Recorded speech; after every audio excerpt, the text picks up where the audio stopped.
But up B out of shield doesn't care about any of that.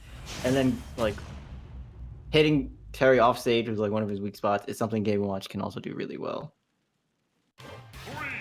Yeah, the trick with a lot of Terry's moves is, despite them all being incredible, just as hitboxes, and I like the stage choice, as hitboxes, as frame startup, as frame advantage, they're really great. And he does so much damage, which can be really bad for a light character like Game & Watch.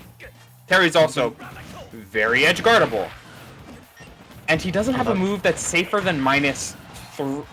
Falling up air is his safest move on shield, being -3, which still gets hit by Game & Watch up B out of shield. So CadeX can, in some manner, just kind of do it whenever Terry gets close, and there's not much he can do about it.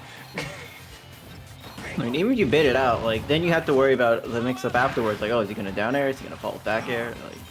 Like, it can be really hard punch. Like, see, look at this. Like, Game & Watch had so many options after he uppies. Yeah, but falling into that jab two hits on that one, by the way, have to be very, very careful, especially given how Black Mamba is known.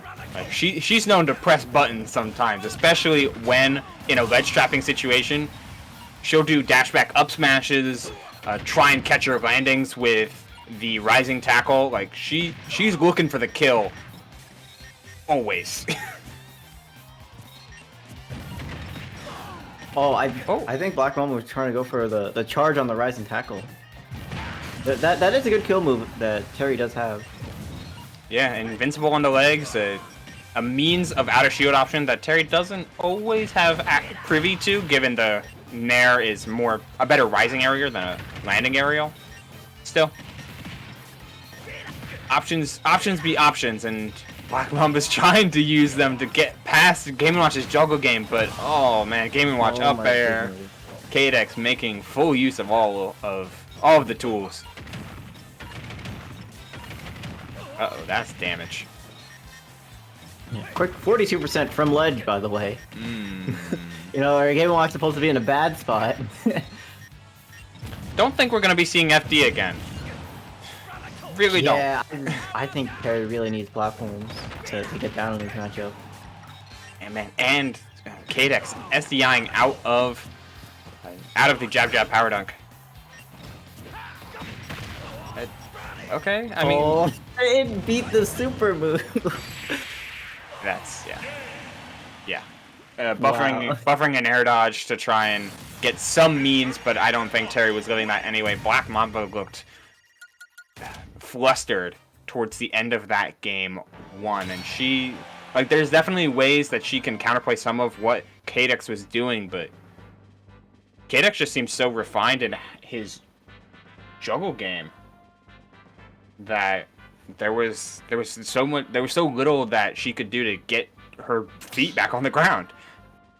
Yeah, she's gonna need to. I think the first step is picking a different stage. Like you mentioned earlier, FD. I think FD has to go. Like you're gonna need to stage the platform. Maybe something like Battlefield. Literally anything with platforms could help. Probably not like Northern Cave, because I think you're gonna want platforms more on the stage rather than anything that goes like off stage. So maybe not Town as well. I would think Battlefield if CadeX lets you go there, but I don't know if CadeX lets you go there. Battlefield, Stadium, I think those are all like, you just want those platforms on stage to really help you with landing. Here we are. I'd say probably not Smashville, just because the stage itself is so small, so you're gonna get sent off stage a lot more often. And usually, like, having a small stage means you get to pressure your opponent more up close, because there's less distance to travel, but Game & Watch doesn't really care about that with up B, so like that's not really gonna help you that much. Yeah, Game & Watch isn't, like, for the moaning, like, Game & Watch doesn't camp you out. Like, Game & Watch is in your face, and he's trying, whatever gender Game & Watch is I guess Mr. So he, yeah, Mr. Game & Watch. he's trying to smother you, like Nair being massively disjointed. We saw the real tragedy that is not tragedy. It's the fantastic move that is up air, and item-based move that's incredibly useful for juggling, multi-hit, all of its dangerous utility.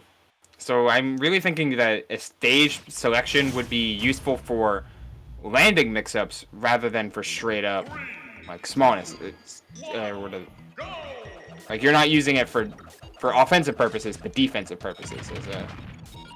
Okay. Thank you, by the way, Senavi, for the follow. Yeah.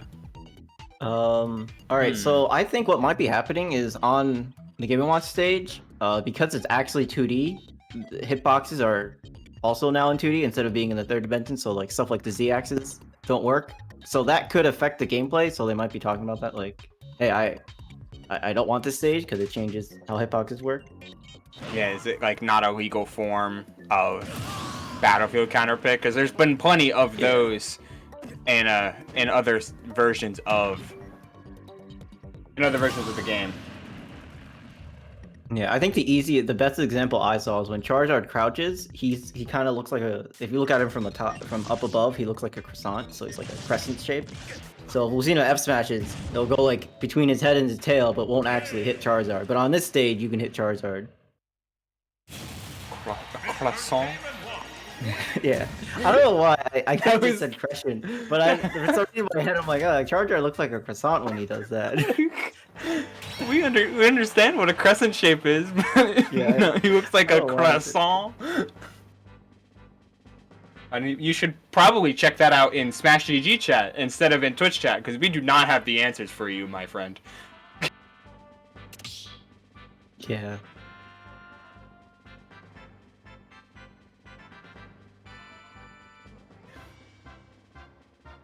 Yeah, unless she was just like something went wrong with her controller,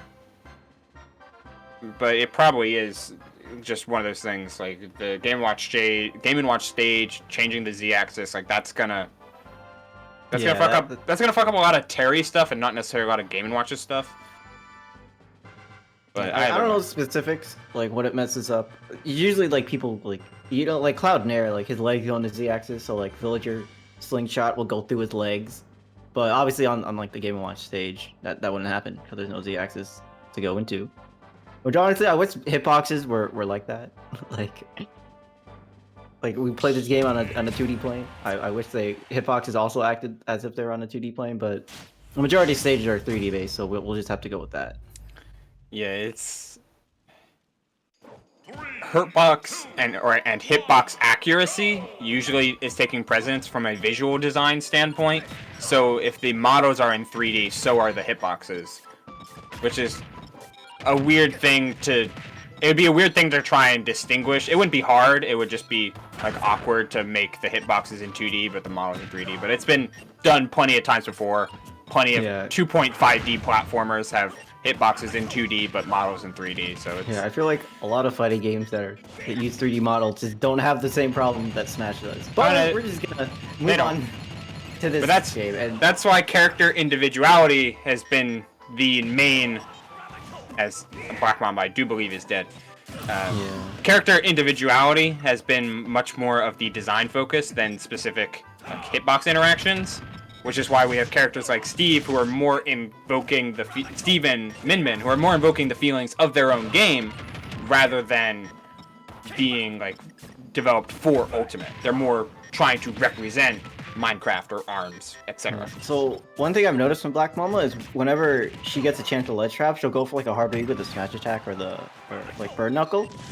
But those reads hasn't been working out, and whenever they don't work out, CadeX comes up from ledge with like a nair or something, and then starts a huge combo and gets a ton of percent. Like that entire stock, the last stock, and then they're started off of a move off of ledge. And the raw nair just to lead the combo back towards the stage, get more damage. Like Mamba, as you mentioned, Mamba is being very impatient in a lot of her approaches, a lot of her options. She's looking for the kill, which can be good in some cases.